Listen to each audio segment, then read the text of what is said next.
Yeah, my mom, is muted and not on video, which is how I prefer to interact with her. So this is going to be probably the best day of my life. I don't know how your guys' relationship is with your children or nieces and nephews, but the best way to interact with my mother is without video, and I can't hear her speak because I'm not important to her anymore. Literally, she could care less about me. It's all about my daughter and my wife, to be frank, because there was multiple points where she told me that if I ever get into an argument with my wife, that she will always take my wife's side and says, don't mess this up, because if it goes south, you're the one getting kicked out of the family. So super excited that you know and love my mom. I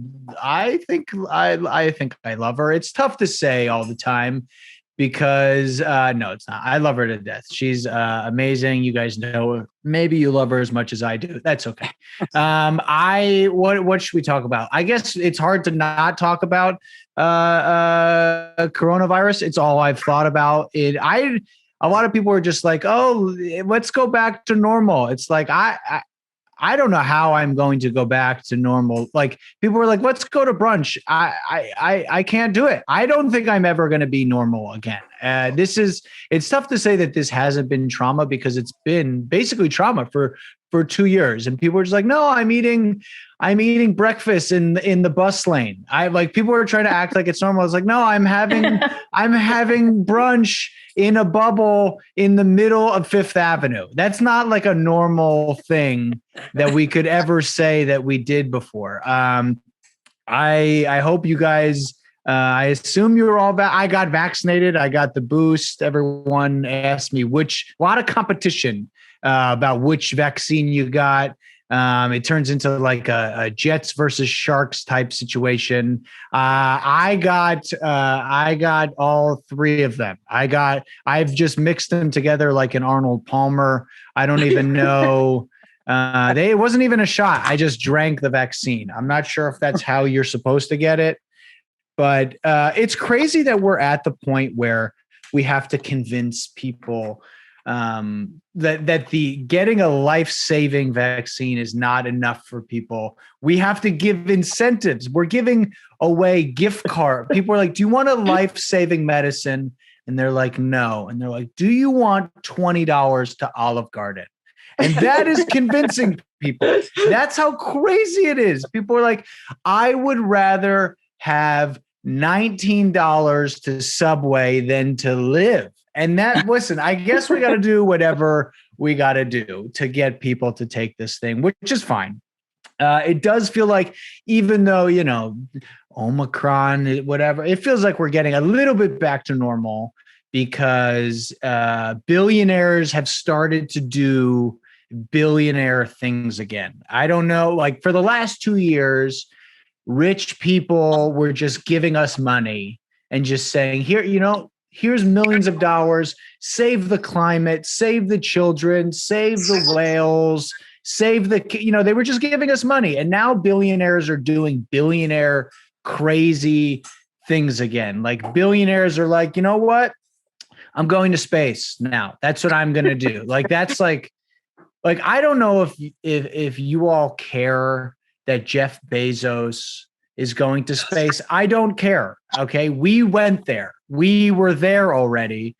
Go somewhere we haven't been, like go land on the sun. Wouldn't that be awesome if you just turned on CNN? They're like, Bezos is on the sun. And you're like, I didn't even know that was possible. But what happened to the moon? Why did we stop going to the moon? We should go back to the moon. Like, I read that we've only explored 5% of the moon. That's like going to Disneyland, going into the gift shop, and then leaving. Like, you don't want to see any of the cool stuff. You're just like, no, I got my Mickey ears. That's enough for me. I can go home. I don't want to wait in any lines. I had a baby right before the pandemic, I became a father for the first time. My mother became a grandmother again. We donated the baby to the healthcare workers. You guys banged your pots and pans at 7 p.m. We gave them our kid. It felt like they needed a mascot. And I don't know if you didn't lose your job, if you don't have kids, you didn't lose your job, and you didn't lose anybody in your family to COVID. Like, I don't know what people were complaining about. This is like, it's been like, you couldn't go to brunch, avocado toast should be illegal. I don't know I'm sharing a 1-bedroom apartment with my wife and daughter who both hate me. Okay. It is like the Thunderdome in my house. I don't know. Only one of us is going to survive. It's definitely not going to be me. I can say that for sure. We did move to New Jersey when we had the baby. We lived in Manhattan for 10 years. And when you leave Manhattan, if you go from Manhattan to Brooklyn, people are like, oh my God, they're so cool and artsy and they want to be amongst like all the creatives. But if you move from Manhattan to New Jersey, people are like, I'm never talking to you again. And that it doesn't feel good. Like, I have friends who literally say, how do you get there? It's right there. It's literally, I had a friend say, how do you get there? Rowboat. That's how you get there. You have to take a rowboat. It's the 1700s. You're George Washington crossing the Hudson River. You take a train or a car or a bus. There's plenty of ways to get there. I see some of your faces. Yeah, take phone calls during this. Nothing. It doesn't matter. I don't care. I promise you, I don't care. Like, for sure. Talk to your loved ones. I can handle it. This is no worse. If you think that my mother hasn't done way worse to me, 100%. People make fun of New Jersey. I can see by some of your faces the judgment about living in New Jersey. And I just will say I don't appreciate it, because I do think that New Jersey is the perfect representation of the United States. Because the Northeast, like North Jersey is kind of like the Northeast, okay? And it's kind of liberal. It's kind of it's democratic. The Central Jersey is kind of like the Midwest. It's a little bit of in the middle. And South Jersey sucks. It's the worst place in America. I'm sorry if you're from South Jersey. There's nothing good down there. I don't know. You're like, oh, Atlantic City's cool. No, Atlantic City should be burned to the ground. It's the worst place in America. It's horrible. There's nothing there anywhere. I love New Jersey. I like living here. When I moved here, I had to get a new license. I hadn't got a new license in like 10 years. So I went to the DMV, and a lot of people hate the DMV. I love it. There's just the craziest people in the world live at the DMV. I had to get a new license, and I get called up to the counter, and the woman behind the counter says, "How tall are you?" And I said, "That's how this works. It's just the honor system." And I was like, "I'm 6'4". I said, "I'm 6'4". And she said, "Okay." I'm not even close to 6'4". I'm not even 6 feet. I'm 5'11", but she didn't ask a single. It didn't even, I was like, how tall could I have said before she even like was alarmed by it? Like, if I was like, I'm 7'2", would she even take a tape measure out? And like, I don't know if you need to get a new license at any point soon, but if you do, have fun. Like, just make stuff up, because they don't care. Like, trust me, I am a 6'4", 135-pound Black man. Okay. So have fun when you go. I became an organ donor for the first time. I hope you guys are organ donors. If you're not, I don't know. A lot of people there's so much misconception about organ donation.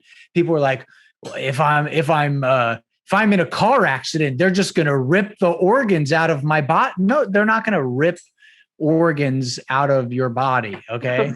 This is why I became an organ donor. I became an organ donor because I read that right now in the country, there are 100,000 people that need organs, and there are only 20,000 organs available. There's a big discrepancy between the amount that are available and the amount that people need. So I became an organ donor. It got so bad during the pandemic because people were not, getting new licenses, so they weren't creating new organ donations. It got so bad that doctors started using animal organs to implant. Like a doctor successfully implanted a pig's kidney into a human being. Like 3 months ago, that happened. A doctor put a pig's kidney successfully into a person, which means that a doctor looked at a dead pig and said, that'll fit, let's try it. Just like a dad putting a bike in a Honda Civic, oh no, just wedge it in there. I'll drive slow. It's fine. I'll be okay. I find organ donors, organ donation, like fascinating. We've made like a lot of progress. I read an article recently where a doctor in Italy says that he can successfully complete a head transplant. And if you're wondering, like, Ahri, if you take off my head, aren't I going to die? Yes, for sure. I don't need to be a doctor to know that. But they asked him, like, how are you going to successfully do what no one else has ever done before? And he said, I'm going to use a really sharp knife. And sure, you figured it out. You cracked the case. We've been just trying to just rip it off the whole time. And I don't know. I'm stupid. I think what it's coming down to it is I am not a smart person. I feel like the education I got was not good. I don't feel like I learned anything of value when I was in middle school. Like we spend so much time dissecting frogs in middle school. I don't know why. I haven't even seen a frog in 25 years. Why was I doing autopsies in sweatpants on reptiles? Like, what was there to gain? Am I ever going to be on a flight and they're going to come over the loudspeaker and say, we need a doctor. Is there a doctor on board?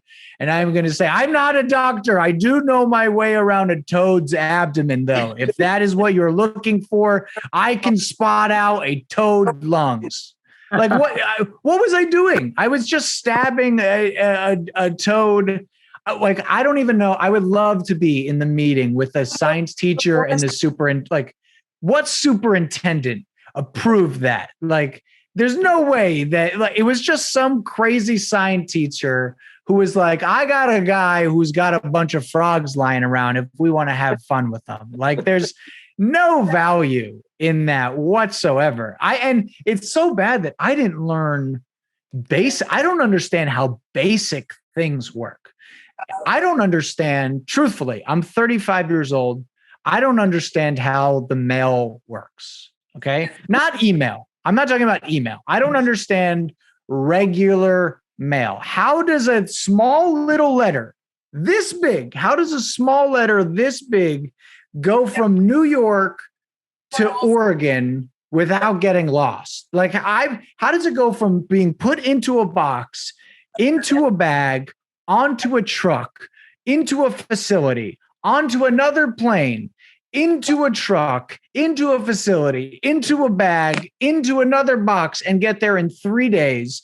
Yet I lose my keys from the time I open my door until I get on the other side of the door. How is that possible? How can a letter possibly do that?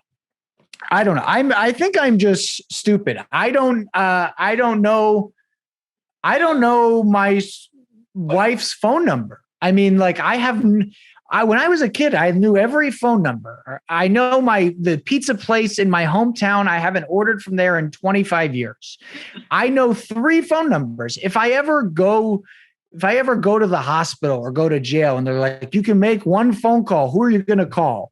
I'm going to have to call 1-877 Cars for Kids, because that's the only number that I know. And I'm going to go, do you know my mother, Robin? Can you call her, please? I don't know. I had, we had the baby, and she's amazing. I love her.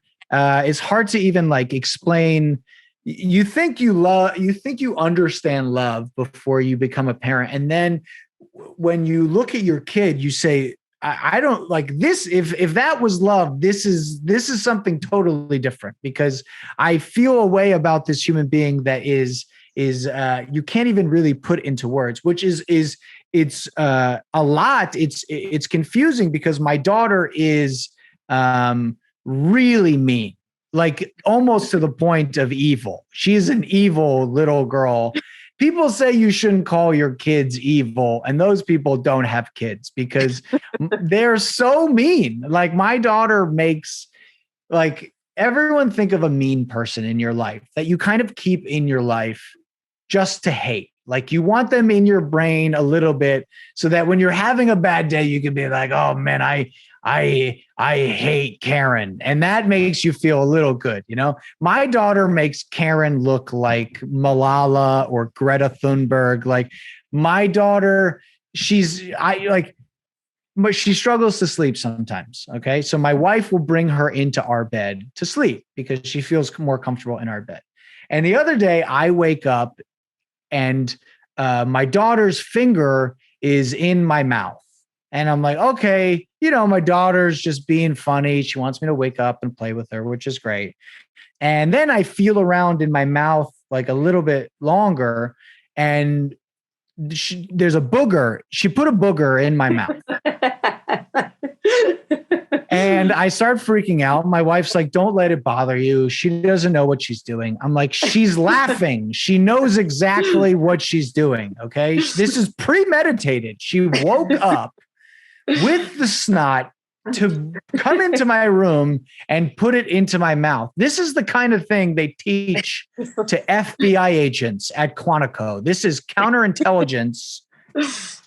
I don't know. My daughter, she's mean and maybe a little stupid. I'm stupid, so it doesn't bother me. Like, I'll give you an example. Like, we've spent thousands of dollars on toys. My mother, every time my mother sees my daughter, she buys her a new toy. She doesn't need any of this stuff. And honestly, she doesn't play with any of it. We have toys that light up, toys that you can ride on, toys that you can push, books. The only thing my daughter wants to play with is trash, like literal garbage. My daughter's favorite toy is an old Target bag. Do you know what that feels like? Do you know what it feels like to go to the playground and all the kids are on the swings and the monkey bars and the slide, and my daughter is over in the corner kicking a tuna can against the wall? Do you know what that feels like? To be like, no, that's my daughter. She's great. She loves to play with the chicken of the sea cans. It's her best friend, I'm glad that we had a daughter, because we didn't have to make the decision about whether to circumcise. That's always a thing. A lot, like you can tell, I don't know if you know any men, like you can tell what men are circumcised by who doesn't shut up about being like there are a lot of men who's just like, they're very proud about not being circumcised. You have to decide, like, oh, do you want to do it in the hospital? Do you want to have a bris? And I don't know. I am a Jew. My father is an immigrant, but boy, do brises feel dangerous. I mean, why are we doing surgery in the living room of our house? That doesn't feel like the place where we should be doing open surgery. Like, yeah, let's have minor surgery in the same place that we had a Super Bowl party. That seems totally unsanitary. My daughter, she's 2. She's starting to she's putting sentences together. She's starting to ask a lot of questions about her body. I am not really prepped for any of these questions. Usually I try and give them to my wife so that she can answer the questions because I don't know how to answer them, but it doesn't always work out that way. Sometimes my wife is gone. My daughter the other day asked me where her vagina was. And she didn't say that. She just said, "Where's a gina?" But I knew what she was saying. And I didn't know how to answer it. So I grabbed one of her dolls and I pointed to the crotch area and I said, "This is where the vagina is." And the issue is that they don't make dolls that have vaginas on them. So, I mean, they do, but they're totally different dolls. I can't go to like a sex store and be like, "Don't worry, this is for my daughter." Okay. I'm going to teach her some stuff. I think you get arrested for that and have to introduce yourself to your neighbors. What else? I looked to my parents for advice on parenting. I had great parents as a kid, but the more that I look back on them, I realize that they are baby boomers, and the things that baby boomers got away with are now illegal. I mean, they are how any of us as millennials survived past 5 years old is an absolute miracle, because the things that they did are federal crimes now. Like, one time my daughter was crying for over 2 hours. I could not get her to stop crying. And I asked my father, like, what would you do when I used to cry this much and you couldn't stop it? And he said, "Oh, I used to put you in the sink." And I was like, "What are you talking about? Like, were there dishes in the sink?" And he's like, "Oh yeah, there were tons of dishes in the sink." And I'm like, "Dad, you can't do that. Like, it's dangerous." They were like knives and like old food, like old eggshells and stuff. And I'm like, "You can't do that anymore." And then my daughter cried for another hour and I put her in the sink and she immediately stopped crying, like instantly. I was like, maybe you guys know what you're doing. I guess I don't, maybe I should push the boundaries. My dad, I know some of you have met him. He is a weird guy, to say the least. That's the nicest way I can put that, because he's probably in an earshot. He's a lunatic. He needs to be put in a straitjacket and deported to a non-extradition country that he's nuts. Okay. My dad, he's an immigrant from the Middle East. And everyone always asks, like, when you have a parent who's an immigrant, they always ask, like, what's their immigration story? Where did they, like, how did they get to America? You know, people are always like, "Oh, did he come on a boat? Did he come through Ellis Island?" And then I get to watch their face as I say, "No, he came through LaGuardia Airport." Could you imagine leaving a third world country, leaving everything you've ever known, leaving money, jobs, people, security, safety, and arriving at LaGuardia Airport?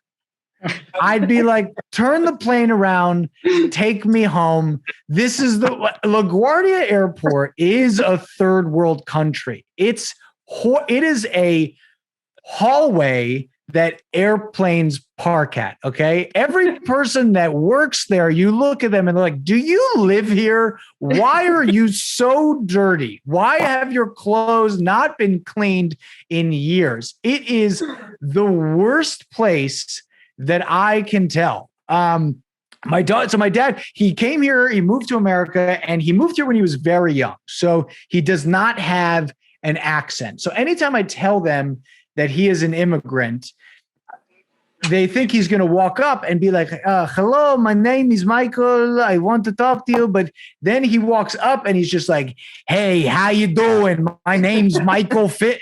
It's like, people are always like, "Where's your dad? Where did your dad immigrate from? Queens?" I mean, what did he take the F train to get to America?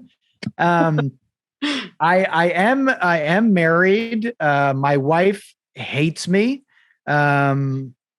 I don't know if it's going to work out. I hope it does. I love her. I'm obsessed with her, but she's gotten tired of me in the pandemic. And I know a lot of us, we've looked at our significant other in the pandemic and just said, hey, it's a coin flip because we're not used to spending this much time together. Okay. Even though we love our significant others, we're not used to spending this much time together. Like prisoners don't spend this much time together. My wife has gotten very petty during the pandemic. And like, for example, she stopped making my side of the bed recently. Didn't say anything, just casually stopped making my side of the bed. And I want to be clear. I'm a feminist. I'm not saying that like the woman needs to make the bed every day. I'm not saying that. I'm saying when she makes the bed, she only makes her side of the bed. It takes more work to stop making the bed halfway through than to keep making the bed. And the frustrating thing is that when you meet somebody that you want to spend the rest of your life with, when you meet a partner, people tell you to find somebody that you are sexually compatible with. That's what everyone says. And I'm here to tell you that that advice is garbage, okay? Because you have sex maybe once a week if it's a good relationship, twice a week if it's a great relationship, 3 times a week if you're a liar. No one's ever had sex 3 times in a week, okay?